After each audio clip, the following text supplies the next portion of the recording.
வெள்ளத்தால் பாதிக்கப்பட்டு முகாம்களில் தங்க வைக்கப்பட்ட மக்கள் 10 நாட்களுக்கு பிறகு தங்கள் வீடுகளுக்கு திரும்பினர்.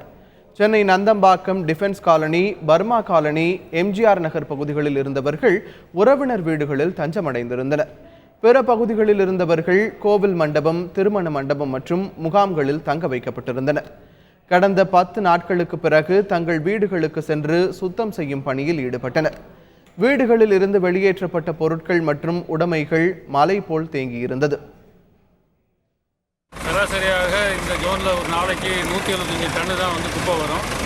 இந்த மழை வெள்ளத்துக்கு அப்புறம் 500-600 டன்னுன்னு ஒரு நாளும் நம்ம இந்த ஜோன் மண்டலம் 12லேருந்து ரிமூவ் பண்ணிகிட்டு இருக்கிறோம். இப்போ 90-95% இந்த பணிகள்லாம் முழுமையாக நடைபெறுகின்றது. கொஞ்சம் ஒரு அரை மணி நேரம் டிலே இருந்தால் எல்லாருமே மூழ்கியிருப்போம் சார். எங்கள் பக்கத்து தெருவில் 2 கர்னல் வெங்கடேஸ்வரன் அவங்க ஒய்ஃபும் இறந்துட்டாங்க.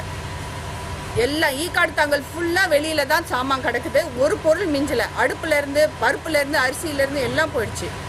எல்லா எலக்ட்ரானிக் ஐட்டம்ஸும் போயிடுச்சு. கிரவுண்ட் ஃப்ளோர் முங்கி ஃபர்ஸ்ட் ஃப்ளோரில் முக்கால்வாசி முங்கிருச்சு. எல்லார் வீட்லேயும் எல்லா ஜாமானும் போயிடுச்சு. துணிமணி, பாத்திரம் பண்டை எல்லாம், ஃப்ரிட்ஜு, வாஷிங் மிஷின் எல்லாம் காலி. எல்லாருமே கட்டிக்க துணி கூட இல்லை. இங்கே கொடுக்குறாங்க, என்ன சாப்பாடு கொடுக்குறாங்க, துணிமணிங்க கொடுக்குறாங்க, அதெல்லாம் ஒன்றும் பிரச்சனை இல்லை. ஆனால் நாங்கள் எங்கள் வீட்டில் போன பொருளுக்கெல்லாம் நாங்கள் என்ன பண்ணுறதுன்னு எங்களுக்கு சுத்தமாக ஒன்றுமே